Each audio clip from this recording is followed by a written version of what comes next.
Dragon Ball Daima. When you gather all 7 magical Dragon Balls and shout the secret password, a dragon named Shenlong appears, ready to grant you any wish. Our hero, Son Goku, wasn't always Earth's greatest warrior. He started out as a wild kid living in the mountains, searching for the Dragon Balls and making some questionable hairstyle choices. Along the way, he made friends, fought epic battles, and like all good protagonists, got more powerful after every fight. But Goku isn't just any fighter, he's got a secret. Turns out he's actually part of a fierce alien race, the Saiyans, who, by the way, barely age. Goku's got a literal anti-aging superpower. But peaceful times never last, do they? Just when things were chill, a bunch of Saiyans showed up on Earth to cause chaos and surprise Goku was one of them. Since then, he's faced every terrifying villain in the galaxy, pulling off moves that are basically cheat codes. And just when Earth thought it was safe, a new threat looms. Who or what could it be this time? In a dark, red-lit castle filled with high-tech gadgets, 2 mysterious figures are watching a replay of the big battle with Majin Buu on Earth. One of them is a short guy with a staff, and the other looks a lot like the Eastern Kaioshin. They're both shocked that Babidi managed to take control of King Daima using magic. The short guy turns to the other one named Dajizu and asks, "Hey, isn't that your older brother?" Dajizu rolls his eyes, clearly annoyed. He grumbles that his brother is just as stuck up as ever, always thinking he's so important as the Kaioshin. Dajizu can't believe his brother is actually helping the humans. The two fast forward and skip around their video recording, next landing on Vegeta having gained the Majin power-up and lose their minds over such powerful people in the outside world, wondering if they are Majin. This cannot be, however, since their ears are round. The little one is upset that Buu is now seemingly back. to Jizu remarks that Babidi seems to want to rule the outside world plus the demon realm and everything beyond. Yes, the two are totally stunned to see that Daima got defeated so easily. But wait, this means the short guy is now the new king of the demon realm. Just as he starts imagining his new title, reality hits. If Babidi's next target is them, there's no time to celebrate. As they keep watching, they're shocked to see a Namiki and our pal Piccolo enter the scene. Then, just when it looks like Buu is defeated by Vegeta's explosion, Buu regenerates like it's no big deal. They skip through the scenes and suddenly the sky turns dark. Dragon Balls appear and there's a dragon. And not just any dragon, there are 7 Dragon Balls. This definitely doesn't look like the Porunga they've heard of. Curious, they rewind and see Yamcha summoning the dragon with, "Come out, Shenlong," instead of Porunga. They're calling it Shenlong, and it seems pretty easy to gather these Dragon Balls, but here's the kicker: this dragon grants 3 wishes. Now they're even more hooked, wondering what happened to Buu, so they skip ahead. Their jaws drop when Buu kills Babidi. Well, hey, that's actually a relief for them, but then they spot another named Kian Dende with the group, who appears to have escaped into the outside world. Buu has changed, and they watch Gotenks and Gohan face off against this version of the Majin. The two watch more as Goku uses his Genki Dama against Buu now in yet another, smaller form. Buu has actually been completely defeated. This means anyone in their way is gone. The recording is whisked away as Dajizu now bows before the new Demon Realm King, King Goma. Just then, another character steps into Jisu's sister, Dr. Ensu. She's surprised to see her brother here, and Goma, now officially the new king, asks how her research is going. "Quite splendidly, thank you," she says with a grin. She's clearly been keeping an eye on the drama and congratulates Goma on his promotion to king, hinting she's watched every twist in real time. She's especially curious about Daima going to the outside world. That's not his usual style, so it definitely caught her attention. She mentions that while Daima gave her all the research funding she wanted, his recent exit might complicate things. Then, with a sly look, she warns Goma that he might want to be extra careful. These folks defeated the legendary Majin Buu, after all. If they decide to crash the demon realm, things could get messy. Jisu scoffs, saying he doubts they'd even want to come here, but Dr. Erensu shrugs and heads out, leaving them to think it over. Goma wonders if they'll truly be alright, though, with these kinds of beings out there. Dajizu says Goma shouldn't listen to the ramblings of his sister, though even if they come to the demon realm for some reason, they'll never reach the palace. Goma has a plan: they should use the Dragon Balls. Dajizu is confused, since 3 powerful Tamagami guard them. Goma doesn't mean the Dragon Balls here in the demon realm, though he means those small ones there on Earth. Dajizu asks what Goma wish for. Since these beings' power seems based in white magic, a black wish like eliminating them probably won't take. Goma's plan, however, is to make them young. Dr. Erensu pops in from above to say that this is an ingenious plan, and it would be nice if they made her young as well. By turning them into children, they'll be harmless. As for a second wish, Goma wants to get the evil third eye. This was lost during the reign of Daibra's father, the Demon King Abra. Goma explains that placing it on the forehead is said to grant unbelievable power, and it was passed down among the Demon Kings. As for a third wish, Dajizu wonders if he might get a stab at one. Goma will consider this request. In the meantime, Goma tells Dajizu to prepare their ship, and that he should bring the name Kian Neva along with him. He's a little senile, but no one else knows more about Dragon Balls. As Dajizu leaves, what seems to be a small child watches from the shadows. As Goma and Dajizu wait by a spaceship, they spot an elderly Namiki and Neva slowly shuffling toward them from a distance. Goma sighs, wishing they could just use the Dragon Balls right there, but the Tamagami guards are keeping a close watch. When Neva finally reaches them, he thanks the Tamagami for their hard work, and one of the guards even gives a polite bow.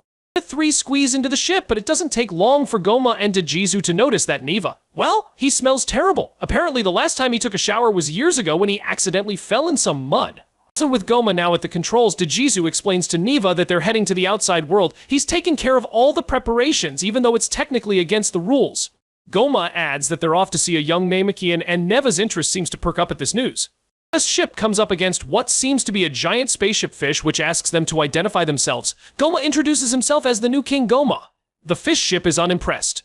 Dajizu speaks aloud the requested pin of 0493. The giant ship spins around and ultimately relents. So the little ship travels into the big ship and passes through a winding open space, reappearing alongside a smaller version of the fish-esque ship from before. This new ship confirms they are traveling to the outside world and asks which universe they are going to. Specifically, Dajizu notes they are departing for Universe 7. The other ship wants a more specific number and lands on 3, which seems to be closest to Earth. This number seems to be popular lately, as Dr. Arinsu also traveled there earlier. Another doorway through space opens, and the trio are off.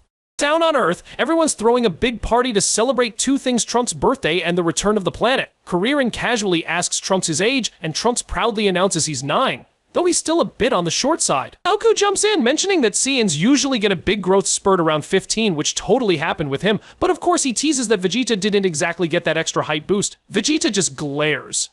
Even Kaioshin is here, which is odd because he's hanging out separately from Kibito. Weren't they fused with the Potara earrings? It turns out that since Goku and Vegeta's fusion was undone when Majin Buu absorbed them, they figured, why not? And asked Buu to do the same for Kaioshin and Kibito. Apparently Buu's got some strange gas that reverses Potara fusions. Handy talent, right? Gohan's missing from the party, though. Goku explains that Gohan's been pretty distant, buried in his studies, typical. After finishing his meal, Goku turns to Vegeta and says, how about a little training? Vegeta, always ready for a challenge, agrees. The two take off from Capsule Corporation and start sparring in the skies, leaving the party behind. Up above, Mr. Popo and Dende watch the festivities from the palace. All of a sudden, the spaceship with Goma, Dajizu, and Neva appear above them and land. Dende asks who they are, and Neva is delighted to see a Namekian. He hasn't seen a fellow Namekian in tens of thousands of years. Dende notices Dajizu next and asks if he is one of the Kaioshin. Dajizu denies this and says they are from the demon realm, just like Dende, since his ears are pointy.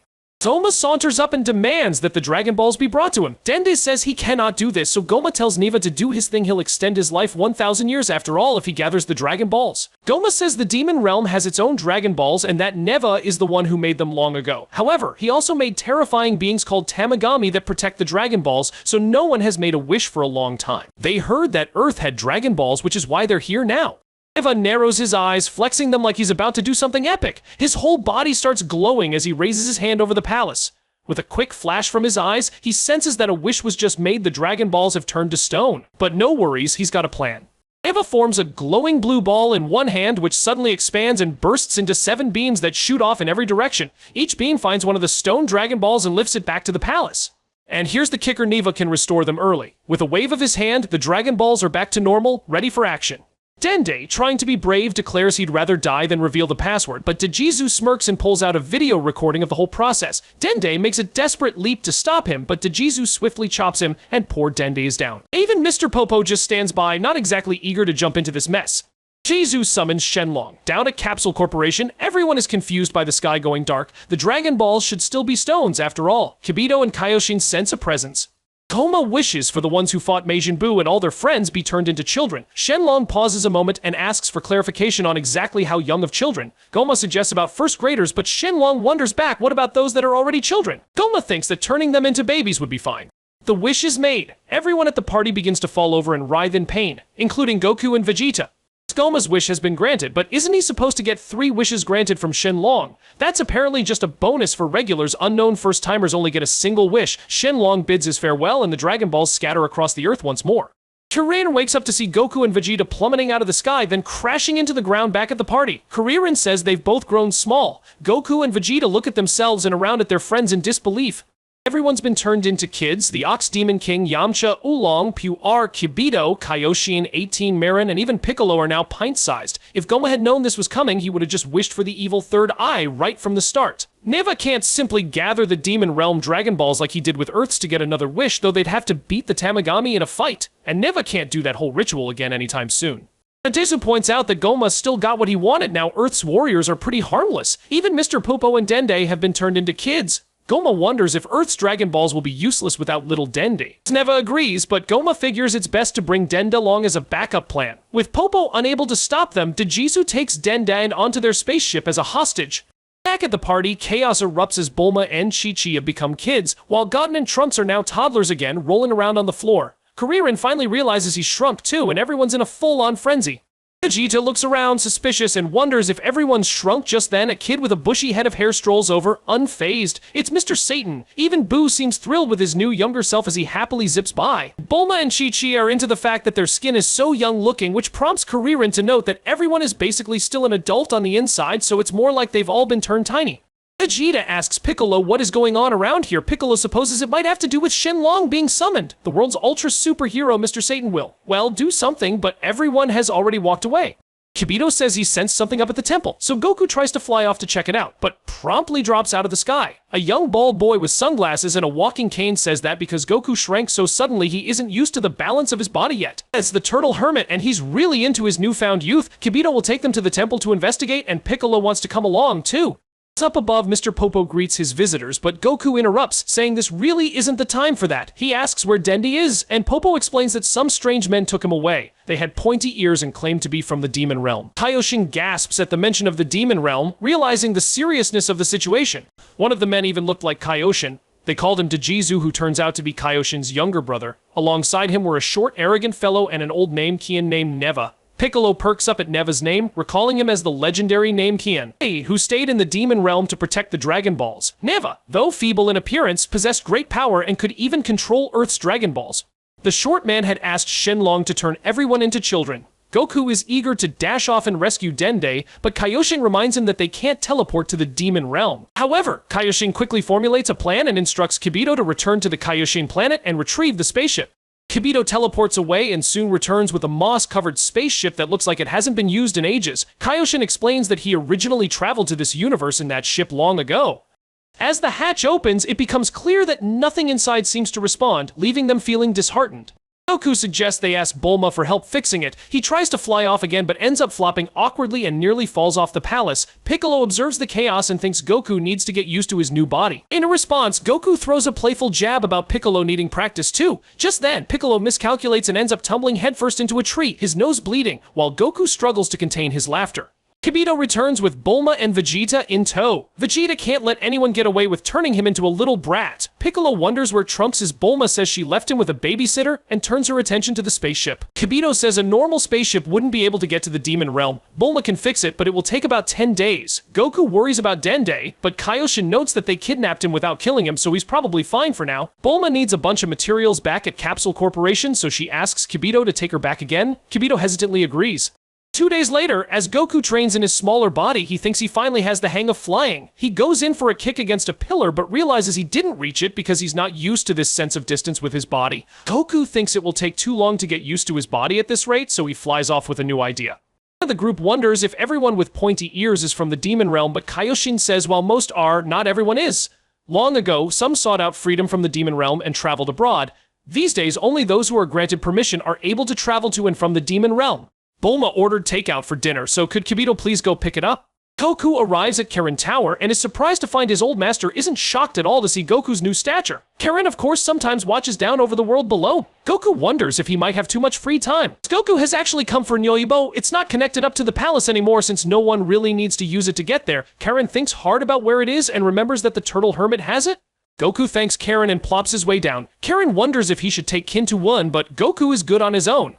Goku returns back to the palace ready to show off Nyoibo. After a short display, he extends it over to Piccolo's face and then back again. Bulma recognizes it, and when Goku says where it just came from, she rolls her eyes a bit. It's time for dinner, so everyone digs in. Bulma realizes that this whole situation would have been easier if they brought the spaceship to Capsule Corporation instead. Kibito finally speaks up about his position here, but Goku is more interested in hearing what Piccolo knows about the Demon Realm. Piccolo wasn't born there, of course, but he's heard about it. The place where Namekians lived was apparently nice, but they don't like to be ruled over. Spark suddenly appears in the sky, and a spaceship heads toward them. Piccolo says he doesn't sense any malice, but his senses may have been dulled in the transformation. Popo recognizes the spaceship as like the one the Demon Realm folks used, but it's a different color.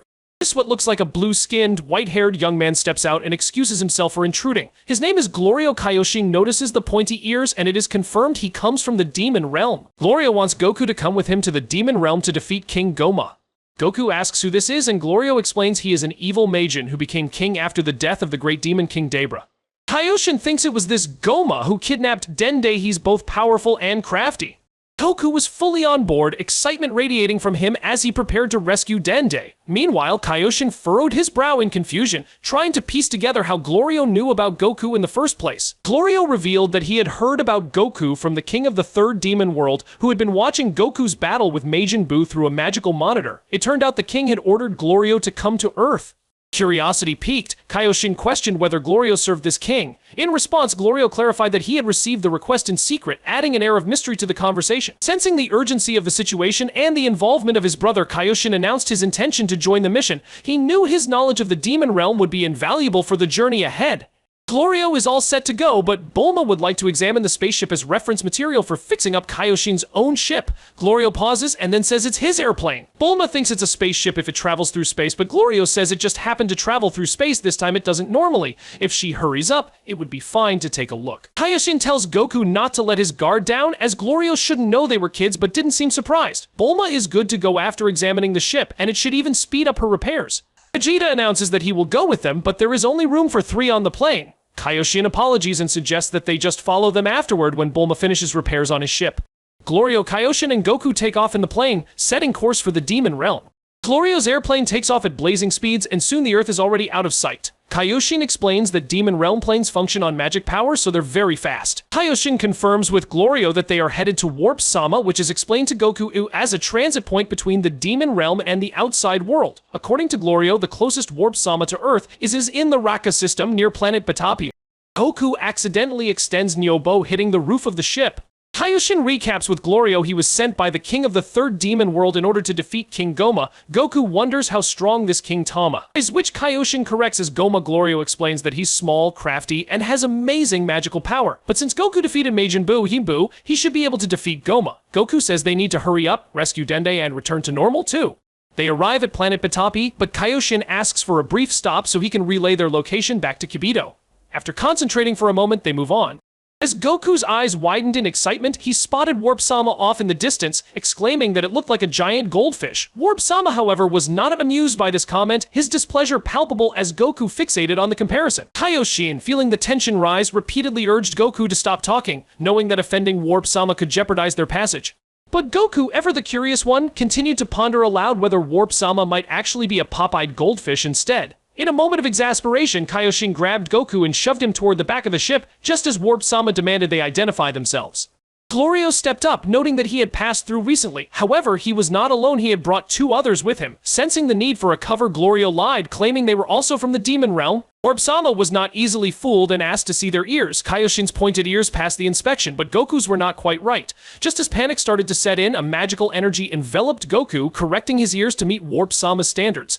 A more or less satisfied, Warp Sama then inquired about the correct pin for entry. Glorio explained that an application was required first, along with the pin, which made Kaioshin frown. He remembered a time when such formalities didn't exist. As with a quick think, Glorio provided the pin 8821. Instantly, they were granted entry through Warp Sama's mouth, a rather unusual gateway, but one that promised new adventures ahead. Kaioshin forgot to tell Kibito the pin. Unfortunately, they are out of time and are whisked away to the next transit point. Goku and Kaioshin are a little worse for wear, but gather their wits and ask if they're in the demon realm yet, as they are still in between, though the demon realm is separated into 3 zones and each has its own entry point from here. The first hatch can only be entered by palace members from the first demon world, and they're entering through the 3rd hatch. Kaioshin remarks that this is the furthest from where Goma is, so shouldn't they at least go through the 2nd? Glorio only received clearance for the 3rd, however. This time, small Warp Sama appears before them, asking if they're heading back to the demon world and hurries them along through the 3rd hatch. The plane tumbles through space again, and they finally exit down in the demon realm. The 3rd demon world is filled with floating rock islands, the occasional shrubbery, a flying dragon, and exploding volcanoes. Kaioshin remarks again that he was unable to give Kibito the pin, but Goku supposes things will be fine. As Goku peered down through the ship's window, he noticed something peculiar below. Kaioshin quickly explained that what Goku was seeing was the intricate tunnel system of the demon realm. Long ago, travel between the worlds was as easy as a stroll in the park. However, by the time Kaioshin was young, a light shield had been placed over it, making Warp Sama the only viable method of transportation. But even that came with restrictions. Only those from the first demon world and select individuals from the second demon world were allowed to use it. Curiosity sparked within Kaioshin as he wondered aloud how Glorio managed to use Warp-sama, given that he appeared to be from the third demon world. Glorio casually replied that he worked in the first demon world, but when pressed for details about his job, he hesitated, mumbling something about doing just this, and that his vague response left Kaioshin intrigued but unconvinced. As the ship continued its journey, Goku's attention was drawn to a giant stone statue below Daima, the previous king of the demon realm. The statue looked a bit worse for wear, and Goku couldn't help but comment on its dilapidated state. He then looked up at the sky, noticing it seemed a little off. He had expected a creepy atmosphere, but to his surprise, it wasn't too different from Earth. Kaioshin nodded, pointing out that the demon realm had its own unique flora and fauna, with plants and animals Goku had never encountered before. Even the land masses here in the third demon world floated, creating a surreal landscape that was both fascinating for Goku. Goku wants to get out, so Glorio lands the plane. Goku takes a few deep breaths but says something smells kind of bad. The air also feels stuffy, making it hard to move. Glorio says it's the gas covering the area, making the air heavy. Goku runs along, taking in the sights. Kaioshin notes that it's his first time in the third demon world. Glorio recognizes Kaioshin as a Glind. If memory serves him, Glind used to live in the second demon world, so he's sure Kaioshin's sophisticated kind never had any reason to grace the second demon world with a visit. Kaioshin side-eyes Glorio as Goku hops along with some kind of small rodent. Goku almost falls off a cliff. In the process, Glorio says if he falls into the Sea of Darkness, he'll perish instantly. Meanwhile, some demons with weapons watch over them from the cliff tops. Goku senses an attack coming, and the demons up above fire a flurry of arrows down at them. Goku is easily able to hop out of the way, though Glorio says this is because the air is so heavy. Glorio rushes in, avoiding arrows and spears, and fires his gun at the group. The bandits retreat in response. There is still a ways to go, so Glorio and the others continue on toward the nearest town to stay in a hotel for the night. He'll take them to see King Kadan, the king who sent Glorio on his mission, tomorrow. Kaioshin reckons they are flying rather slow. Glorio responds that if they fly too fast, the air resistance will break the plane's machinery. Goku notices a volcano floating in the sky, and Glorio explains that it's the gas that the volcano spews that makes the air so heavy, and therefore also makes it difficult to fly planes around them. There are lots of volcanoes here, which Goku figures must be why it stinks so much. He could fart any, nobody would even notice. Soon after, Goku farts.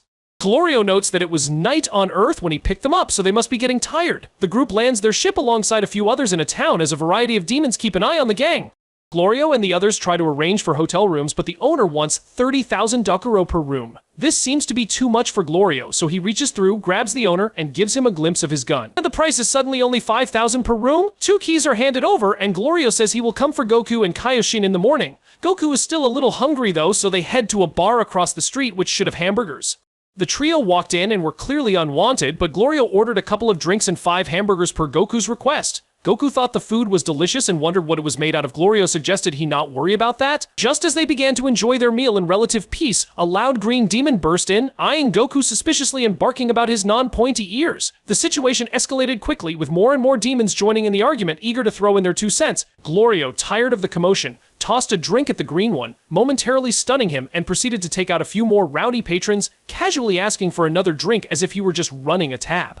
As another demon charged at Goku, who easily fended him off with a hamburger stuffed in his mouth and plates in his hands. Goku kept fighting, determined not to waste a single bite of food. After a little stretching, he continued his fight, getting used to the air along the way while snatching bites whenever the opportunity arose. After all that, he was still hungry, so Glorio ordered another hamburger because, in a fight like this, who can resist a good meal? As Goku and Kaioshin slept it off, a couple of demons skittered away in a panic, muttering about making them pay for the chaos they caused. The morning sun broke through the clouds and Glorio gathered the gang together, ready for their next move. However, when they stepped outside, a wave of disbelief washed over him. His plane was missing. To make matters worse, a note was left behind, comically stuck to a hatchet. Glorio and the others are stunned. Vegeta, the airplane is gone. With no ship, they realize they'll have to make the journey on foot. Kaioshin worries if they'll even manage to return to Earth, but Glorio reassures him that he'll figure something out. Goku suggests they could simply fly, but Glorio explains that the heavy air makes it exhausting to fly for long distance. Goku tries it himself and agrees. Kaioshin notes that running out of energy along the way would be risky, so walking is indeed the safest option for now. The group hits a dead end, a massive cavern over top the Sea of Darkness. They'll have to fly over it, but a winged worm-like monster jumps out at them. Kaioshin remarks that Goku's reactions still aren't up to snuff, so Glorio jumps in on the attack, dodging fire blasts and landing a punch square to the monster's face. After more dodging and a spinning kick, the monster falls back down. Goku thinks Glorio is pretty good and might even be stronger than Kaioshin, Kai-Shin thinks he's a perfectly fine fighter. Goku is hungry and thirsty during the walk, but still manages to sense a giant troll's attack before anyone else even sees it. Goku handily dispatches their attacker, and Glorio is confused. How did Goku even know it was there? Goku says it was his ki, but Glorio is unfamiliar with this term. Kai-Shin explains that Goku can sense someone's energy without having to visually see them. The group finally comes across a small building shaped like a tea kettle where they are able to get some food. The rest stop lady first brings them tea and a skewered lizard, which Goku thoroughly enjoys. The drink looks strange though. It's apparently an herb juice with honey, but looks like it has little eyeballs floating in it. Goku thinks it's bitter, but the lady says it's extremely healthy and the taste grows on you. Kai-Shin gets back to business and reminds Glorio that he said they would find another vehicle somewhere. Glorio steps up to the register and inquires. The woman calls out her husband, who seems to be hard of hearing. The woman screams out that these folks are looking for a vehicle, and the man says they can sell him a sky seed for 8,000 Dakuro. Glorio inquires about the distance, and the man says about 20 kilos for their group. Glory claims it's a bit pricey and pretends to walk off to try elsewhere when suddenly the man rushes in and yells that they'll take only 5,000. Seems he could hear perfectly fine the entire time. Glorio smirks. Goku and Kai-Shin wander around the rest stop checking out the items for sale. They come across what seems to be a bunch of candy with bugs inside them all. The rest stop lady explains the one Goku is holding is a revived bug. They do special things like restore your energy, so Goku equates them to Zu, which the lady is completely unfamiliar with. There are all types of bugs, Achichiba burns, Zutsu bugs for headaches, and boot bugs to make your skin silky smooth. There's also the join bug which can merge people together briefly with even more strength, which Goku calls out as just like fusion. Goku calls over for Galero, and mistaking the name, Glorio, saying he wants to buy some of these bugs. The rest stop lady says it's been a while since anyone bought souvenirs. Outside, Goku checks out his stash, thanking Galero once again. The rest stop gent urges them along to the Sky Seed boarding area. The old man goes through a wild routine welcoming them as the lady carts out the Sky Seed. It almost looks like a Q-tip. Glorio says it's the seed of a great fian flower, and Kai-Shin remarks it's nothing like what he imagined. Glorio points the lady in the direction he wants to go, and they set things up for the gang. They're urged to hop on, hold on, and keeps their heads down. The old man announces he's removing the tail, counts down, and they blast off. They fly off at great speed, and Kai-Shin wonders how Glorio is driving it. He's not, it's just flying. They're gonna fall, so get off before it crashes. As they start to descend over the sea of darkness and fly out of control, the gang all hop off. The group has gained a fair distance, but still has half a day's walk to go to the castle. Goku wants to fly the rest of the way, and if they run out of energy, they can eat one of the revived beans they bought. Kai-Shin and Glorio aren't interested. As they continue walking, Goku recalls that Piccolo mentioned the Demon Realm's Dragon Balls. Vegeta, do they really have them here? Glorio confirms and proposes that they are in fact the original Dragon Balls. Goku wants to know where to find them, but Glorio says everyone knows exactly where they are. There are 3 worlds in the Demon Realm, and they're in the 3rd right now. Each world has a Dragon Ball there in a specific location guarded by one of the Tamagami. They're incredibly strong, which gets Goku's attention. Vegeta, you have to fight them to win their respective Dragon Ball. Kai-Shin does the math and figures you have to do that 3 times in order to get a wish granted. Goku thinks it's neat how there are 3 Dragon Balls here, presumably instead of the 7 he's used to, and wants to get them. Glorio explains that, to his knowledge, ever actually gathered all 3 and made a wish. That makes Goku want to try even more. Kai-Shin reminds him that they need to rescue Dende first. Goku wonders if the Tamagami are nearby, but Glorio says it's in the opposite direction from where they arrived with Warp-sama. Goku thinks it through and figures that they can make a wish on their way to rescue Dende to restore their adult bodies. Glorio thinks this might actually be worth doing. What happens if Dende is killed if they can't find him? If they use the Dragon Balls to make a wish, they can rescue Dende and then return to normal with Earth's Dragon Balls. Glorio and Kai-Shin stare each other down, and Kai-Shin ultimately relents. Goku pops up on Niobe to get a view of where they're heading, and spots the next ton close by. Everyone's ready to take a break. Goku runs in and stuffs his face in a water fountain for a drink, much to the chagrin of a fish. Kai-Shin worries whether it's safe to drink or not, but Glorio supposes it's fine. The group emerges from a tunnel to see a big commotion in town. Vegeta, the military police, have rounded up all the citizens for their annual offerings. One of the officers reminds them all that, with the death of the Supreme Demon King Dabra, King Goma is now in charge. Apparently, Goma feels the offerings are too small and has upped it to 3 gold coins per person. Anyone unable to make the offering will instead forfeit 3 years of their lifespan per coin, with the possibility of losing 9 total years. One of the citizens says this is too cruel and attempts to run away, but the officer quickly pulls him back with his magic cane. Fleeing will cost another 10 years. Goku and the others watch on as the citizens are lined up to make their offerings. One can't pay, so he is grabbed aside and collared with a strange device that pulls blue bubbles of goo into its container. Goku wants to jump in, but Glorio thinks this would cause too much trouble. As another man pleads for his life, and Goku goes to jump in but is interrupted by a small masked figure with a wasabi bomb, which fizzles out and does nothing. The little one tries to run away, gets caught, and busts out a taser. Caught again, Goku finally jumps into action, knocking the entire force aside with Nayoi, giving the masked figure a chance to use the taser again and escape. Goku distracts them by knocking over items in the alleyway before handily dispatching them with his quick movements and Naoi's skills. They all start shooting their canes as Goku runs along the rooftops. But none of this poses a problem, as Goku jumps back in and takes out the whole gang, directly hitting some and reflecting gunshots back at the others. Seems he went a little too far here. The masked figure pulls them aside, and the entire gang escapes back out of town. From a rock above them, the masked figure asks who they are. She pulls her mask off to reveal a young demon girl. The new young girl asks how Goku can be so strong if he's just a kid. He trained, of course. What's training? Well, training is training. She then notices his ears are round and wonders what race he is. Goku responds that he's a Saiyan, and when pressed further, Glorio interrupts and says that he's from the second demon world. Kai-Shin and Goku are still impressed with the girl, even though she messed up back there in the village, but that's only because the Gundam powder in her wasabi bomb was damp. Glorio is ready to move on, but the girl keeps pressing where are they heading. Goku lets slip that they're heading to the castle. She seems familiar with Kadan Castle, wonders why they're heading there, and keeps following along. She apparently knows how to get there. Back in the village, the military force starts waking up and seeking out the brat that beat them up. One of them asks about his collar, but another responds that it was so sudden, they couldn't confirm his collar. They're all tasked with seeking out a spiky-haired kid with a red stick. The girl asks if Goku's hungry and offers him a rice ball. Kai-Shin finally asks her name. It's Pansy. Goku thinks that's a weird name, but Pansy thinks his name is even weirder. Goku says his other name is Kakarot, and Pansy remarks that both of his names are weird.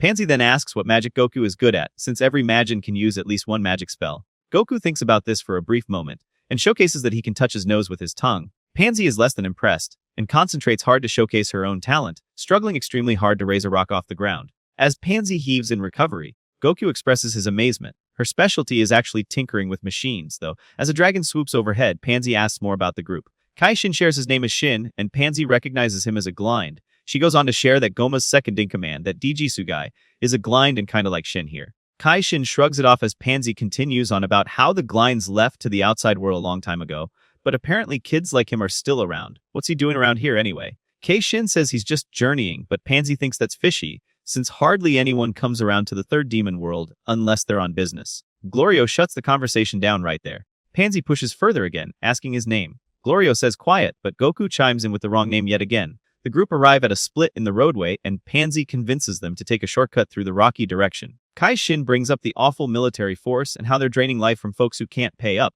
Pansy remarks how cruel it is to pull up to 9 years off someone's life and how Dabra was bad, but even he was better than Goma. The average lifespan is only 1,000 years after all. Goku wonders if that's more than enough, and asks how old Pansy is. She's 82 few, which is older than he is.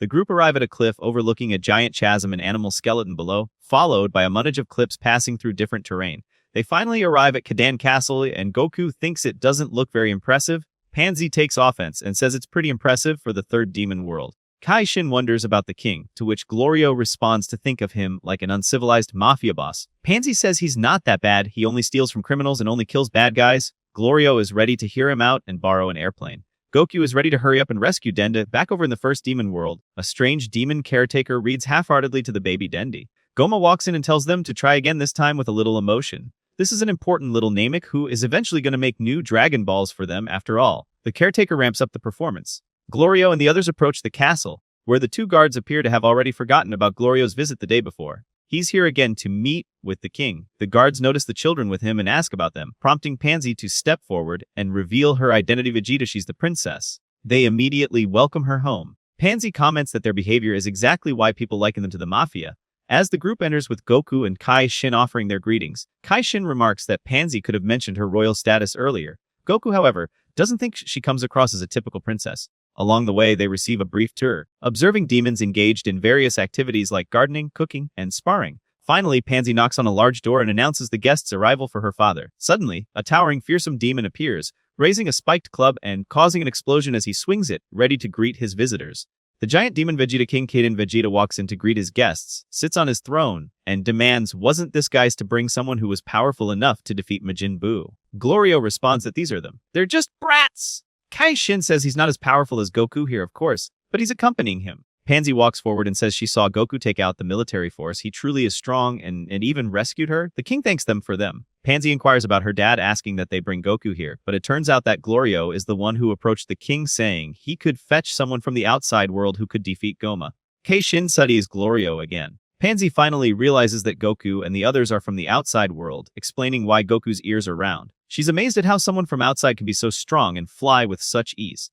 Goku attributes it all to his training. Kai-Shin then addresses King Kadan, confirming if his goal is to have Goma defeated. The king affirms this, stating that Goma must not remain free and is unworthy of being the supreme demon king. Once Goma is defeated, King Kadan will assume the title to bring peace to the demon realm. He adds that if all goes as planned, he can marry Pansy Vegeta, though she quickly retorts that it's not his decision to make. The king clarifies that he meant after she grows up. Goku casually mentions that he's already married with kids, shocking both King Kadan and Pansy, who can't believe he's an adult. Kai-Shin explains that Goma turned them into children, and to return to normal, they must either rescue their friend Dende, whom Goma kidnapped, or gather the Demon Realm's Dragon Balls. This revelation surprises everyone again, as gathering all 3 Dragon Balls requires defeating the Tamagami, which even Goma hasn't accomplished. Goku confidently declares that since it's only 3 Dragon Balls, it should be easy. Pansy points out that no one has ever managed to gather all 3 Dragon Balls because the Tamagami are so powerful.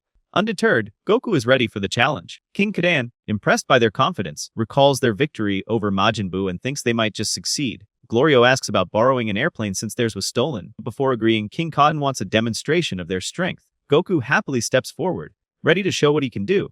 King Kadan introduces his courtier to the small little warrior. If they fight him and win, they'll get a raise. Kai-Shin warns Goku that they seem to be pretty seasoned warriors, and he's not in his prime in this small body. Goku says he'll be fine, it's good training. King Kadan says no holding back, but no killing. Goku's actually fine with weapons, as long as there are no guns. The whole gang is resentful now of this cocky little brat, but Goku takes them all on at once.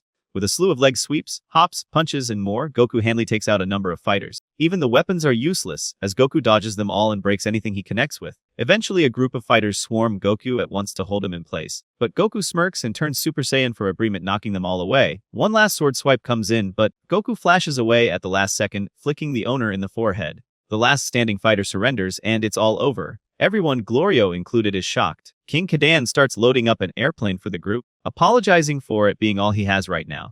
One of the workers is asked about having finished rewriting the data, and Kai-Shin wonders what this means. Since it's not the same airplane Glorio had registered, Warp-sama won't let them through with the same PIN anymore, so they fiddled with the data a little bit. Kai-Shin then asks about some friends of theirs coming to help in a few days, but who don't have a PIN of their own.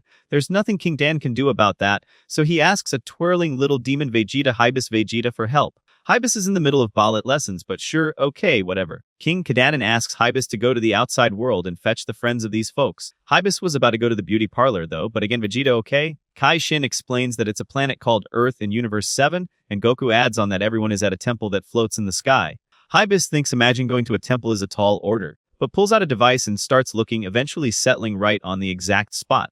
They'll need a mid-sized airplane, but all that's left are small ones. Pansy strides over, carrying a full load of cargo, determined to travel with the group. She insists on coming along to witness Goma's defeat and points out that she's skilled with machines, which could be helpful. Goku asks if Glorio is good with machines, and when Glorio admits he isn't, Pansy gets the green light to join. Meanwhile, Kai-Shin pulls Goku aside to share his suspicions. He notes that Glorio seems to be hiding something Vegeta. King Kadan didn't know they had been turned into children, yet Glorio claimed he was summoned by the king. From what they've heard, it sounds more like Glorio approached the king himself. Goku brushes it off, wondering if it really matters, and the group sets off. Glorio estimates it will take about 4 days, with breaks, to reach the Demon World's Dragon Ball. Goku, restless at the thought of such a long journey, listens as Pansy explains that the third Demon World is the largest in the Demon realm. Suddenly, the plane's engine starts sputtering and popping. Vegeta, apparently, someone overloaded it with cargo. Before they can react, the plane crashes to the ground below. The group's ship crashes, with the engine giving out due to the overloaded luggage. Kai-Shin asks what exactly they were carrying, so Pansy details it was a bunch of stuff for emergencies. Repair equipment, camping equipment, medical supplies, towels, toilet paper. Perhaps it was a bit too much. Pansy recalls that Goku called the other guys something like Shinsama before. What was that? Kai-Shin and Goku explain that there are a bunch of gods in their universe called Kaio, and above them is Kai-Shin-sama here. Pansy says he was right to leave the demon realm for such a large place, and wonders if Kai-Shin makes good money. He does not. Goku's stomach starts acting up, and he calls out to Glorio, accidentally using the wrong name again. Glorio, annoyed, thinks Goku must be doing this on purpose, though it seems unintentional. Goku awkwardly announces that he needs to take a dump. Pansy asks why he didn't go back at the castle, but Goku says it came on suddenly. He promises to be quick and asks Pansy for toilet paper. Without hesitation, she smacks him in the face with a roll, and Goku wanders off to take care of business. As he disappears, a military ship suddenly appears in the sky and spots the group below. Glorio quickly urges everyone to avoid conflict. The military notices that 2 members of the group aren't wearing collars and demands to know where they're from. Glorio responds that he's from the first demon world, while Kai Shin claims to be from the second. Pansy reluctantly shows her collar and submits it for scanning. Kai Shin adds that they're traveling together and that Pansy is acting as their guide. Although suspicious, the military accepts the explanation. Before leaving, they ask if the group has seen a spiky-haired kid with a red stick, adding that such information is worth 10 gold coins. The ship takes off without further questioning, just as Goku emerges from behind a large plant. Kai Shin immediately suggests that Goku try pinning his hair down to avoid drawing attention, but Goku insists his hair is too stubborn for that. The group is finally able to take off again, and Pansy resumes her questions, starting with glines and if they're born from trees. Kai Shin says this is true, glines are born once every few centuries from the gline tree. Goku wonders if he's like a plant, and that's why he doesn't eat and instead only drinks liquids. Pansy then figures that Dajisu is Kai Shin's brother, which Kai Shin confirms he was born from the same tree when Kai Shin was 16.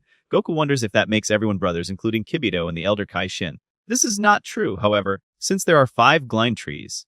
Pansy wonders why Dajisu stayed in the demon realm instead of leaving with the others. Kai Shin explains that Dajisu is very ambitious and didn't get along with the other glines. Pansy keeps the questions coming and asks about the genius scientist glined woman. Kai Shin says that's Arinsu, his older sister. However, glines don't exactly have genders, so they're not really men or women. Arinsu has always been a bit of an ambitious, mad scientist who chose the excitement of the demon realm instead of leaving. Goku wonders if all of Kai Shin's siblings are problematic. Glorio squints a bit, and the group keep flying over the mountains below. Goku notices how the demon world is a little light even at night. This is because the third demon world has 2 suns. Pansy asks Glorio if he wants her to take over piloting, but no, they need to get some rest. They should eat and sleep while they can.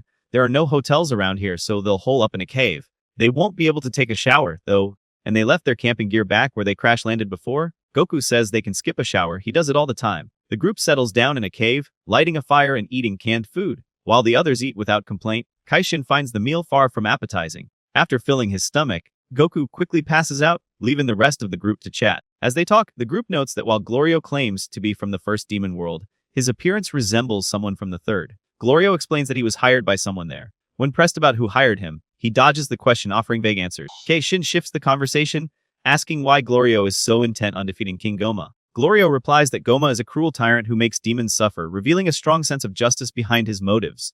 Later, as the rest of the group sleeps, Glorio sneaks outside to take a phone call with none other than Arinsu. From their brief conversation, it seems everything is proceeding as planned. Glorio quietly slips back into the cave, but as he walks past, Kai Shin subtly cracks open one eye, watching him return. Sometime after Glorio falls asleep, the group is jolted awake by a loud noise and an awful stench. Vegeta, though for once, it's not Goku. A massive beast emerges from deeper within the cave, its heavy stomps shaking the ground as it advances toward them. The beast says he was going to hunt for food, but food has come right to him. Goku says it's just a cow, though. He's not a cow. He walks on 2 feet. No cow is this big. He's a Minotaur. Goku thinks that's a pretty cool name. The Minotaur is thankful but still angry and ready to eat. Goku remains confused. Glorio says he'll take care of the beast and tells him to step outside, but Goku says he'll handle it. Glorio says Goku is being arrogant. Does he really think he's so much stronger? Goku thinks so. Glorio challenges Goku. The Minotaur watches from behind Kai Shin and Pansy as Glorio and Goku square off. Glorio doesn't know how amazing Goku was, but he's a child now, so it should be a good fight.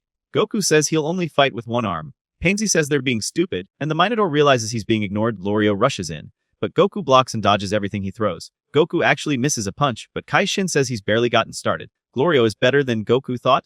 Glorio points toward the sky and begins to form lightning around him, which he says is magic. He tosses it toward Goku, who dodges into the sky. Looking down at the singed crater below, Kai Shin yells for Goku to take this more seriously and show him just how strong Glorio is. Goku spins Naota around and charges at Glorio for another round. Glorio intensifies his attack, throwing bolts of lightning from both hands, but Goku zips in and smacks him into a nearby mountain. As Glorio recovers, his lightning knocks Naota out of Goku's hands. Not giving up, Glorio begins forming an even larger attack with a single hand. Goku, however, gets an idea. A golden aura flares around him as he transforms into a Super Saiyan. The sudden transformation leaves everyone except Kai Shin in shock, but Glorio releases his attack regardless. Standing firm, Goku waits until the last moment, then flicks his fingers forward, completely dispersing the blast. Glorio, realizing he's lost, has his defeat confirmed when Goku suddenly appears behind him with a palm pressed against his back, returning to his normal form. Goku explains the transformation is called Hult Super Saiyan, and is relieved he can still use it in his child form. Glorio, impressed but curious, asks if Goku has any other special abilities. Goku grins, confirming he has plenty. As Pansy marvels at Goku's, despite it not being magic, the Minotaur who had been lurking nearby tries to sneak away, but Goku, catching him in the act, apologizes for the delay and declares he's ready to fight. The Minotaur nervously claims he's already full from a giant beast he ate last night and insists he's just going back to bed. Unbothered, the group decides to move on, though Goku announces he needs to poop again before they leave. Meanwhile, back on Earth, Vegeta is lifting weights while Bulma finalizes the repairs on another plane. Kibito stands by, ready to guide them to the demon realm. With everything nearly ready, Vegeta and the others prepare to join Kai Shin and help the group. Bulma and Popo watch as Vegeta, Piccolo, and Kibito prepare to take off, only for the plane to sound an alarm and crash right back down. Bulma checks out the demon realm airplane after its crash, and notes that she wants to swap out a device showing an error, but part of the damage is to an energy converter piece that's made of something which doesn't exist on Earth. Vegeta wonders if Bulma can handle the problem on her own, but she admits it's something entirely new to her. Frustrated, the group asks if they can swap the faulty component with something Earth-made, but Bulma explains it will take time to figure out. Tempers flare as the situation drags on. Before things escalate further, a new ship arrives to draw their attention. It's Hybis, sent by King Kadan to fetch them. Back in the demon realm, Goku digs into what looks like a pile of burned rice balls. Pansy explains they're called Mampuku dumplings Vegeta emergency rations, with each one providing the sustenance of 2 meals. Naturally, Goku devours 2 in rapid succession, his stomach visibly swelling as he gets full. Pansy, still amazed he's supposedly an adult, asks how he managed to raise a child. Goku nonchalantly admits he wasn't really involved. Meanwhile, Hybis' ship carries Piccolo, Vegeta, and Bulma. Bulma wonders why Kibito didn't join them, and Piccolo explains that Kibito stayed behind to tend to the temple. Hybis, acting as their guide, seems more interested in getting the job done so he can visit the beauty parlor. Bulma stares at his single antenna, remarking that even Majin seem to care about their appearance. King Khan connects them via a communicator to check their progress. Hybis reports that they just left the temple, and Kadan informs them that Goku and his group are heading toward the Tamagami. He requests that they contact him upon arrival in the 3rd demon world. Back on the plane, Pansy spots something alarming through the window and urgently tells Glorio to stop. Vegeta military police ships are in sight. Despite attempts to change course, the group is cornered when another ship appears ahead of them. Kai Shin suggests complying for now to avoid risking damage to the plane. Glorio wonders how they were tracked, and Pansy realizes it must be her collar, which was scanned during their last encounter. She explains that everyone in the demon realm must wear a collar, but removing them is impossible. Glorio speculates that if the military were certain they had Goku on board, they would have attacked already. As the plane lands, Goku asks if he should just take them all out, but Kai Shin points out that doing so would make them wanted fugitives, cutting off their ability to use Warp Sama. Instead, Kai Shin instructs Goku to hide in the back. Pansy warns that the military will search everywhere, but it's their best shot for now. That happens to reveal Glorio, Kai Shin, and Pansy. Kai Shin calmly asks what the issue is, but they're yelled at to come out for inspection. The 3 are led away from the plane, and Pansy seems to be quite worried that Goku will be found. Everything is tossed out of the plane, but there's nothing else to be found inside. A hand reaches up to tap Pansy from behind, and it's Goku. Pansy almost makes a commotion, but they're able to restrain her before anyone notices. Goku runs away and hides in a bush behind them all. As the police prepare to depart, Kai Shin explains to Pansy that Goku can use teleportation, so he simply blipped over here to Kai Shin's Kisagancher. Pansy says these are just like magic. Pansy gets called out for questions, even though the military police didn't find anyone. The other day some kid threw a bomb at them, and they suspect it to be this girl. Kai Shin protests, but the officer grabs her anyway, saying she'll crank under pressure regardless. Pansy tases the guy, so Kai Shin and Glorio suppose they'll just have to fight after all. Each handily take out the military force, but then the planes start firing at them. Goku is flushed out in the process. Glorio and Kai Shin split, but this leads to their place being shot at and ruined in again. Glorio blasts another plane out of the air, followed by Kai Shin knocking a couple together. One last plane tries to get away, so now it's Goku's turn to fire a blast long distance. Pansy rummages for some kind of radar gun, which she says will disable the downed military members' communicators. This way they can't call for backup. Their plane is wrecked yet again, but Pansy notices one of the military planes off to the side. The group load everything in. Thankfully, all their stuff was Tao's-side, so it's relatively unharmed. Pansy takes a moment to prepare, explaining that while she disabled the communicators, her collar had already been scanned, meaning they can still track her. Kai Shin asks to examine the collar and immediately recognizes it as being made of Kachin, a rare metal found only on planet Kaishin, where the Glines once lived. Pansy explains the collars are indestructible, grow with the wearer, and can't be removed. They were enforced by the government during King Dabra's reign, with Da'artar Rinsu likely responsible for their creation. Demons in the 3rd demon world are forcibly colored, with death as the alternative. Kai Shin, however, offers to remove it.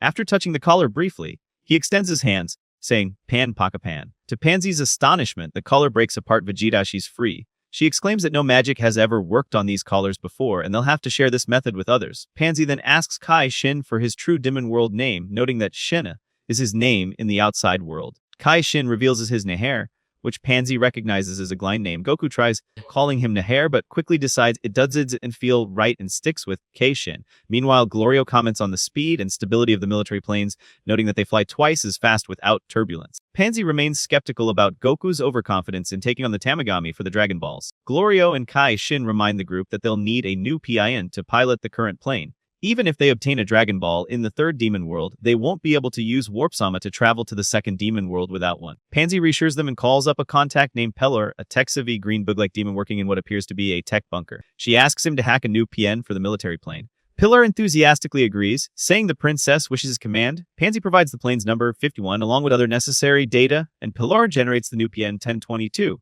He also mentions hearing from Hybis, who has arrived in the third Demon World with the others from Earth. Pansy asks if they should wait for the rest of the group to catch up, but Goku insists they're in a hurry and can't afford to delay. Kai Shin expresses some concern about leaving the others behind, but Goku is eager to press forward and confront the Tamagami. Everyone reluctantly agrees, and the group prepares to move ahead. Bulma, Vegeta, and Piccolo stand outside the plane taking in the third Demon World, while Hybis gets the command from King Kadan to keep flying with them to meet up with Pansy and the others. Hybis says he has a date to get to, but he's not fooling Kadan, who knows he doesn't even have a girlfriend. He'll buy Hybis something good to eat in return, so Hybis requests just a single large pizza with worms. Glorio asks if Goku wants to go straight to the Tamagami, so they land the ship near a town and walk toward a distant platform where a Tamagami stands in silence holding a giant hammer. There's a Dragon Ball on his chest, and Goku remarks that it's large like the ones from planet Namek. Pansy says this one is named Tamagami number 3 and that she's never heard of anyone fighting it and winning. Goku notices the giant hammer and wonders about fighting against that, but Glorio says he can just use and pull. Goku confidently steps forward, ready for his unknown battle with the Tamagami. Pansy warns him again, reminding him to surrender if things look too dangerous, but Goku simply grins and assures her he'll be fine. However, before anything can start, Goku's stomach grumbles loudly, and he admits he needs to eat and use the bathroom first. The delicious aroma from a nearby stall has been distracting him the whole time. While Goku chows down on some dumplings, the group chats with the waiter at the food stall. The waiter, a cheerful and curious demon, is amazed when they mention stealing a military plane. Kai Shin takes the opportunity to ask about past challengers to the Tamagami. The waiter recounts that about 20 years ago, a demon with a massive gun tried to take on the Tamagami but was killed instantly. No one else has dared to challenge it since. When Goku asks how to start the fight, the waiter chuckles, bemused by Goku's carefree attitude, and explains, "You just challenge it." After finishing his meal, Goku heads off to the bathroom. The waiter watches him go, shaking his head with a smile, commenting on how bold and lighthearted kids can be, unaware of the danger they're walking into. While Goku is gone, Glorio asks if Goku wants to use a revive bug as a precaution, but Goku waves it off once he returns, saying he's ready now. Pansy, still uneasy, brings up a rumor that even King Debra couldn't defeat the Tamagami. Goku, however, lights up at the challenge, saying this only makes him more excited. The group watches as Goku confidently approaches the towering Tamagami. Standing in the middle of the town square, the massive beast glares down at the young Saiyan. Goku calls out to it, ready to issue his challenge. The Tamagami's response is an ear-shattering roar, sending shockwaves rippling through the town. The ground trembles, and buildings creak under the pressure. The Tamagami's deep voice booms as it introduces itself as number 3, spinning its colossal hammer with ease, its eyes locked on Goku. With the atmosphere tense and the entire town silent in anticipation, Goku stretches, smirks, and enters his fighting stance, ready to face the legendary beast Hedon. The battle is about to begin. Goku confirms he seeks the Dragon Ball, and so they must fight. Goku twirls Nyoid in response, and the fight is about to begin. Goku appears to be cornered between two cliffs. The quick flick of his Nyoib, he flips himself around to regain control. The Tamami hurls its hammer once again, and Goku struggles to hold it back with his staff. The force behind the hammer intensifies, but Goku manages to push it aside. Vegeta then, in a flash, he transforms into a Super Saiyan. The hammer flies back toward the Tamagami, but Goku casually flips over it, dodging the attack, and strikes the hammer with Nyoibo, breaking it off its hilt before it crashes to the ground. It's time to get serious. The Goku declare me, acknowledging Goku's power, strikes a combat stance before charging him with a powerful punch. Goku stops the blow with a single palm, then counters with a fierce attack of his own. Surprising Goku, the Tamagami unleashes a continuous Ki Blast, which Goku wasn't expecting. Quickly adapting, Goku launches his own barrage of Ki Blasts, using them as cover to close the gap. The battle escalates as they exchange blows, now interspersed with larger energy attacks. The Tamagami taps into its power, causing eruptions to erupt from the ground, forcing Goku to concentrate and start forming a Kamehameha. In response, the Tamagami summons a massive energy blast from its palms, firing it upward at Goku. The two blasts collide, but the Kamehameha easily overpowers the Tamagami's attack, sending it flying back into the outskirts of town and into a mountain. Goku pushes more power into his blast. The Tamagami manages to deflect it upward, causing a massive explosion in the sky. Before the Tamagami can recover, Goku is already on top of it, landing an elbow to its chest. With no time for a counterattack, the Tamagami submits, realizing it cannot win. Goku, still ready for more, wonders why the Tamagami gave up, since it could clearly still fight. The Tamagami, however, acknowledges the overwhelming scope of Goku's power and concedes. Goku, eager for his Dragon Ball, is informed that there is still one final battle ahead. More townsfolk continue to gather around as things shift to nighttime, and the Tamagami sets up for this final battle, whatever that is. The Tamagami sits down back at its pedestal and creates a series of 5 cups, each with their own little Tamami head, then pulls the Dragon Ball from its chest and places it under one of the cups. Goku will have to win the shell game. Pansy thinks this is pretty cheap considering what Goku just went through for a battle, but Kaishin recognizes that this is still its own battle in a way. Goku is ready though. The Tamagami begins to move the cups around, slowly at first, then building in speed until it seems impossible to keep track of them. Goku continues to watch intently, unblinking. The Tamagami finally stops and Pansy thinks it's impossible. Even Kaishin was unable to keep up after a certain point. The Tamagami asks where the Dragon Ball is, and almost without emotion, Goku nods to the side saying that it's over there. The Tamagami presses Goku, asking which cup, but Goku smiles and points back behind him, where a Dragon Ball is hovering over an unknowing townsperson's head. Goku explains that the Tamagami tossed it away toward the end. This is correct, so the Dragon Ball is Goku's to take. The Tamagami hands it over to Goku, and the holographic Dragon Ball sitting in a tree above them disappears. The Tamagami extends its hand to bring the hammer and hilt back to fuse together again, and then stands strong, telling Goku that it likes him, he's a fair fighter, and it wishes Goku luck against the other two. Goku thanks the Tamagami, bows, and turns around with his first Demon Realm Dragon Ball. The entire town cheers and follows the group as they leave. Glorio lingers behind to answer a call on his communicator. He confirms that they've secured the third Demon World's Dragon Ball, and Dr. Arinsu, on the other end, expresses surprise at how smoothly things have gone. After hanging up, she decides it's time to proceed with her main plan. The townspeople wave goodbye as Glorio, Goku, Pansy, and Kate Shin depart. The Tamagami, taking a break from practicing the Kamehameha hand motions, also waves as the plane disappears into the distance. Pansy is in awe of Goku's strength, impressed by his ability to use magic with the strange lights he shot from his hands. Goku explains it's magic in a way, but right now, he's more focused on his hunger, chomping down on more dumpling. Pansy wonders how Goku's body even works. Kaishin asks where they're headed next, and Glorio replies that they're off to Warp Sama to travel to the second Demon World. They'll need to fly carefully to avoid detection, as defeating a Tamagami will certainly raise alarms, even though Pansy has disabled the military's communicators for now. Back on Earth, Goma and Dejisu are reviewing the battle with Buu, focusing on Vegeta's explosion and Buu's subsequent reforming from all the shattered pieces. Dejisu spots something in the background and zooms in to see Dr. Rinsu collecting a piece of Buu. Goma speculates Deborah must have told her about Buu, but still wonders what she's up to with the fragments. Meanwhile, Arinsu sits atop her version of a witch's broom, seemingly releasing some gas into the air. She floats into a building and greets Marba, asking how things are going. The old witch uses a spoon to test the bubbling concoction in her cauldron, noting that the sample of Majin Buu Arinsu brought really enhances the flavor. They take the mixture outside, and Arinsu insists that it better work this time as the last Majin couldn't even defeat her. However, they won't know for sure until it's finished. Marba assures her that, with the essence of Majin Buu added, it should be fine. Arinsu presses further, asking if Marba wasn't the one who originally created Buu. Marba twitches, then admits that no. It was the wizard Bibidi who created Buu. Arinsu, however, knows the truth. Bibidi came to her asking her to create Buu, as he didn't have the ability to do so himself.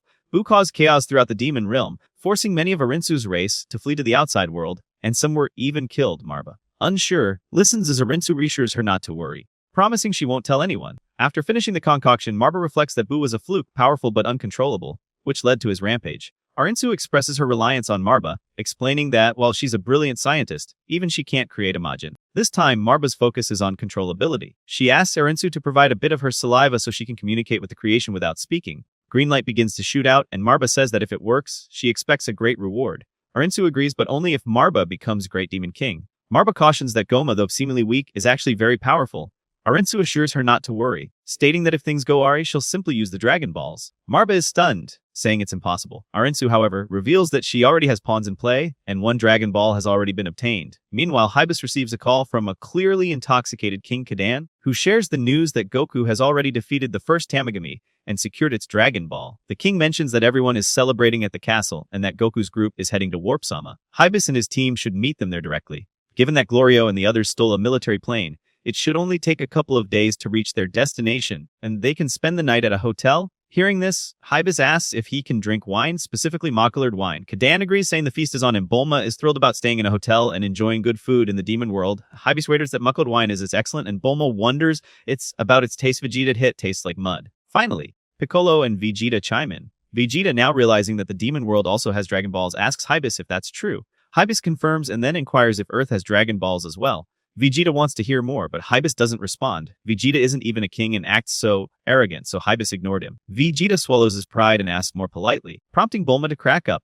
Glorio and the others continue their journey after obtaining their first Dragon Ball and decide to take a break. Kai Shin suggests finding a safe spot to camp, but Pansy insists on taking a bath and sleeping in a real bed. She puts a bear hat on Goku's head, joking that no one will recognize him now. This convinces Glorio, albeit reluctantly, so they agree to find somewhere to stay. The group arrives at a tall building situated on a large floating plateau. Goku is asked to leave Niobe in the plane, as it's too noticeable, and Kai Shin suggests hiding the Dragon Ball in a sack as well. Pansy takes care of packing everything up, and they're ready to go. Inside, the group receives a few curious glares as they head toward the front desk. Glorio suggests they all stay together in one large room and order room service to stay vigilant. Goku, feeling uncomfortable, keeps adjusting the bear hat until he finally takes it off. Pansy and Kai Shin are too busy chatting to notice right away, and by this point, some of the demons have definitely noticed. A pair of demons Vegeta hone round with a mohawk and the other bird-like with scrawny wings Vegeta start to suspect that the sack might contain a Dragon Ball. Pansy comes out from her bath and tells Goku to take one as well, since he's all sweaty from fighting. Goku starts heading in, but explains back to Pansy that he didn't bring a change of clothes. Pansy will loan some of hers. Goku doesn't want her panties, but she doesn't mean underwear. Goku comes out from the bath refreshed and wearing shorts and a cute bear shirt. Glorio and the others had a huge meal delivered in the meantime, so they start chowing down. As the camera pans over to the Dragon Ball sitting in its sack on a stool, the group suddenly hears a loud commotion downstairs. A wolf is throwing furniture all over the place and causing a ruckus. Kai Shin rushes out of the room to see, while Goku and Pansy also casually stroll over. Even Glorio jumps up to see. Goku wonders if he should go beat them up when the wolf turns to look at him, but whistles instead, giving the signal for the bird demon to crash through the window and steal the Dragon Ball. Glorio is too slow on the draw, and even when Goku comes back in and flies out the window, he's lost the culprit. Pansy isn't worried though, since she put a tracker on the Dragon Ball ahead of time. As they look at the device, it seems the Dragon Ball is directly up above them. Higher up on the floating plateau, the wolf transforms back into the round demon from earlier. The bird demon hands over the Dragon Ball, and the two begin discussing their plans. However, Goku interrupts from behind, pointing out that their plan is pointless until they collect all 3 Dragon Balls. The demons reluctantly agree and continue talking, figuring they can still sell it. But who said that?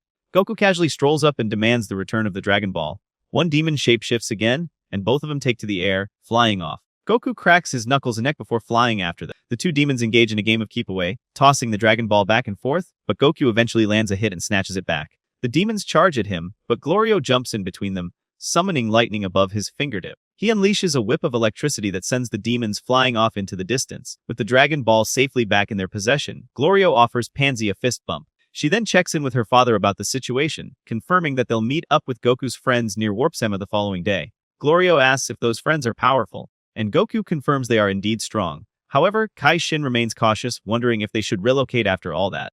Goku reassures him that he's had enough rest on the plane and will stay up to keep watch while everyone else sleeps. At first, Goku is alert, surveying the room and even throwing a few air punches. But eventually, exhaustion takes over, and despite trying to stay awake with face slaps and eye peels, he falls asleep. Fortunately, nothing happens overnight, and the plane is still in one piece, so they're ready to continue their journey. With their stolen plane, they should be able to reach Warp Sama by the end of the day. Meanwhile, Bulma and the others are stranded, with their own plane having been stolen. Hybis makes a good point. They stole their plane, and someone stole it from them. It was probably the guys that Vegeta beat up the previous Naitsu, where, after picking up some food, Vegeta bumped into a demon, instigating a fight. Naturally, Vegeta quickly puts them all down and carries on with his evening, but the demons clearly had a bone to pick.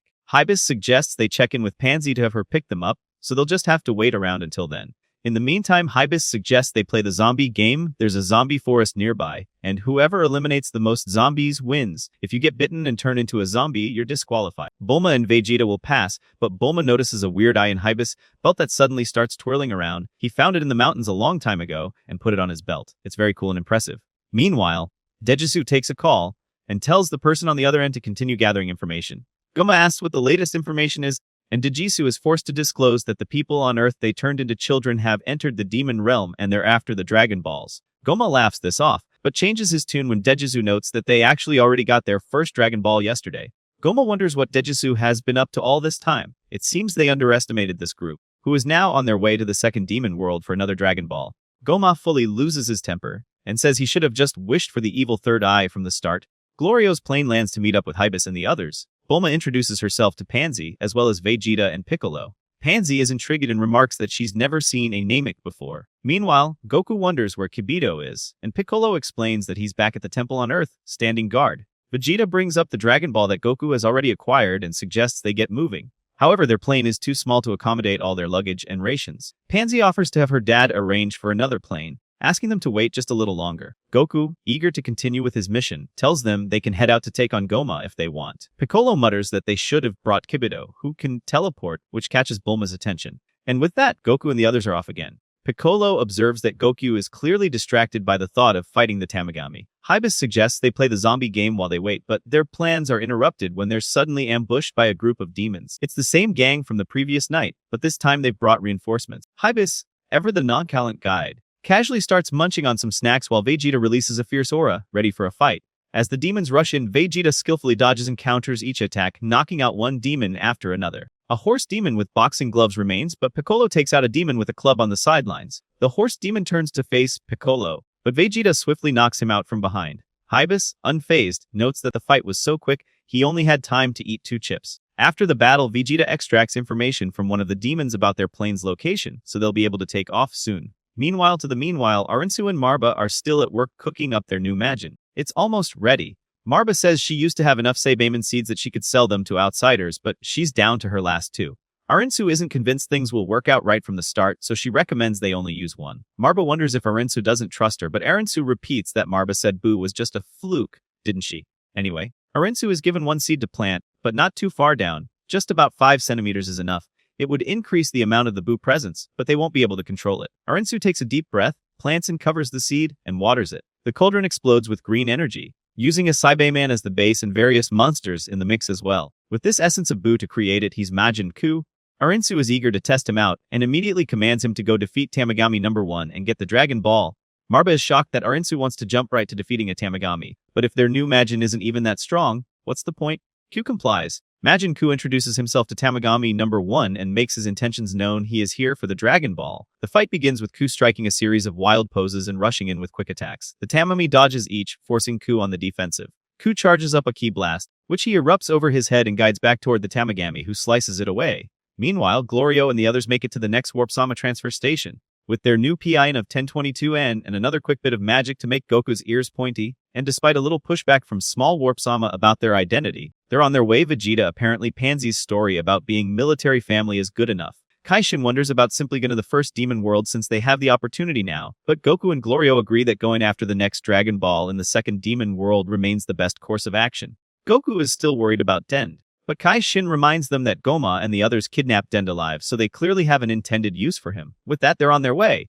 Hibis and the second group of Earthlings recovered their plane, so they are likewise back on track. Bulma is still infatuated with her baby-smooth skin, which even Hibis takes note of. Bulma thinks maybe it's okay if she never becomes an adult again. Hibis thinks she could be his girlfriend. Vegeta reacts harshly to this, saying they're married, but Hibis doesn't mind, and notes that Bulma married a guy with funny hair. Vegeta can't stand being a brat any longer, but Bulma wonders if he should just ask to be turned back to an adult all on his own. Vegeta says they're turning back together, which prompts Hibis to ask if Vegeta likes big boobs. Vegeta screams back at Hibis, and Piccolo figures this was a correct assessment. Ku continues his assault on the Tamagami, but is not making much progress.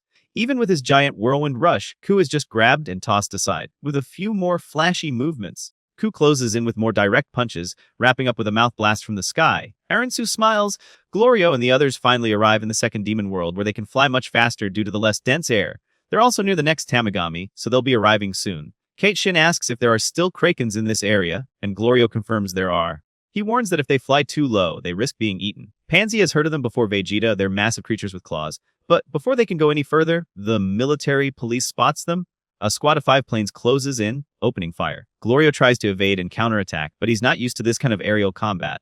Their plane is hit, forcing Goku to jump out and take matters into his own hands. With impressive speed and skill, Goku destroys all the planes before flying back to their own. Meanwhile, Goma and Dejisu are watching the situation unfold from their headquarters. Realizing they've severely underestimated their opponents, Goma orders all military forces to gather in the first demon world before it's too late. Out of nowhere, one of the Krakens emerges from the water looking like it's going to devour them. However, instead of attacking, it grabs their plane with one of its massive tentacles. The group escapes by flying out of the plane, but Pansy flies back just as the Kraken closes in. She's nearly crushed inside, but Goku swoops in at the last second to save her. Just when it seems like the Kraken has swallowed them, Goku and Pansy fly out of its mouth. The Kraken, seemingly satisfied, retreats back into the water. Kai Shin suddenly realizes they've lost the Dragon Ball, but Pansy had gone back for ensuring its safety. Goma, thinking he had finally won, is left disappointed. Kai-Shin suggests they wait for Vegeta and the others, and Glorio agrees. Goku, feeling a bit guilty, wishes he had left at least one plane intact. Kai-Shin points out that the planet where the Nameks used to live should still be nearby, so they decide to gather there and wait. The Tamagami is completely unharmed from Ku's blast, much to even Arinsu's surprise. Ku tries to attack again but is flung into a wall. The Tamagami keeps appearing directly beside Ku, keeping him on the defensive. Goku remarks that this planet looks just like planet Namek. Kai-Shin thinks it must have taken a lot of effort to leave and rebuild, especially with the trees. Goku remembers that Frieza ended up destroying it all, but is distracted by how hungry he is. Glorio says he has to suck it up, and it hasn't been long since breakfast anyway. Goku takes out his revive bugs and knows they restore your stamina, but do they also satiate hunger? Pansy says this isn't how they work, but Goku is 3 and wants to try one. It tastes gross, but he feels great, and even a little more full now. It seems like Noon lives here anymore, especially with all the dirty water Vegeta. Nothing has changed since the Nameks left. Goku suddenly hunches over, and can tell that Vegeta and the others have arrived. He flies off to meet them. Bulma remarks that this new area doesn't feel like the demon world at all and suggests that Piccolo must have missed it. However, since he never lived here, he wouldn't know. Vegeta senses that Kakarot is around, but Hybis notices Goku, commenting on the oddity of Goku having 2 names. Goku continues gesturing out the window, but no one understands what he's trying to say. Finally, Piccolo tells them to open the door, and Goku warns them about the Kraken. Vegeta dismisses the warning at first until one suddenly emerges from the water, revealing its immense size. The group quickly flies higher and faster to escape, with Goku noting that they aren't a match for the Kraken in their current state. Bulma scolds Hybis for not acting sooner, but he points out that it's his first time here, so it's not his fault. Goku clarifies that he wasn't necessarily trying to warn them about the Krake, but rather needs a ride since they lost their plane to one earlier. Meanwhile, Ku is out of breath and the Tamagami seems uninterested. Ku apologizes, concedes, and heads back to Rinsu to apologize again. The two take off in Arinzu's plane just as the military police arrive, having heard some sort of commotion earlier. But now everything is quiet, and the Tamagami has returned to its pedestal. Arinsu, completely disappointed, fires Ku. Ku tries to convince her to reconsider, boasting about his strength, speed, and singing skills, suggesting he could also be helpful with her. Hybis lands on the Namek homeland and the group is reunited. Piccolo finds the place familiar and pleasant, even though he has no personal memories of it. Kai-Shin reflects that it must have been difficult for them, as they had many unique abilities and were considered valuable by the Demon King's Vegeta almost like slaves. Pansy asks if Naher is also from the second demon world, and Bulma, confused, asks what Naher is. Goku explains that it's Kai-Shin's real name. Bulma then wonders why he was one of the beings who escaped from the demon realm. Kai-Shin says it's a long story, but Goku thinks it's unnecessary to hear it. Bulma presses him, though eager to know more. Long ago, the good great Demon King wanted to expand the demon realm. He ordered the powerful Super Majin Rimus to create the universe. Vegeta Rimus is still the highest authority. Various universes were created and the Majin began moving to those universes. Rimus then chose a select few from among the Glind, who were then sent out to monitor the universe's Kai-Shin. Bulma asks if this means that every being in the universe is therefore technically a descendant of the Majin. This is not necessarily the case, according to Kai-Shin. For example, Earthlings and Saiyans came after their universe was created. After this, many of the Glind moved to a planet near Rimus. Back then, Warp-sama was able to be used to freely move between realms. Debra's predecessor, Abra, feared outside threats, and was the one to enact the limits on Kai-Shin. Still reflecting on the past, explains that most of the remaining Glind revolted against Abra and escaped to the outside world. This occurred before he was chosen as Kai-Shin. At Goku's prompting, he elaborates to Bulma that Glind are born from 5 Glind trees. But unfortunately, all of these trees have died. With no reason to stay in the demon realm, this led to their decision to leave for the outside world. Bulma realizes this means the Glind will eventually face extinction, and Kai-Shin confirms this truth. Hybis, catching on to the fact that Kai-Shin is a Glind, compares him to Dejiju and Arinsu, noting their intelligence. Pansy confirms they are all siblings. Hybis jokes that they must have fought over snacks, but still, he points out that while they are Glind, they're not exactly nice. Bulma then asks if Kai-Shin wants to visit his home planet, but he says there's nothing left there anymore and suggests they move on instead. Vegeta, eager to continue their journey and obtain the next Dragon Ball, urges everyone to hurry up. The group loads onto Hybis' ship, and Bulma suggests that Glorio should pilot the ship, considering it's Hybis' first time in this area. As they prepare to take off, Neva slowly walks toward the ship, smiling ominously. If you've made it this far, you must have enjoyed the video. This recap will get updated with each new episode of Dragon Ball Daima, so make sure to subscribe and stay tuned for more exciting content.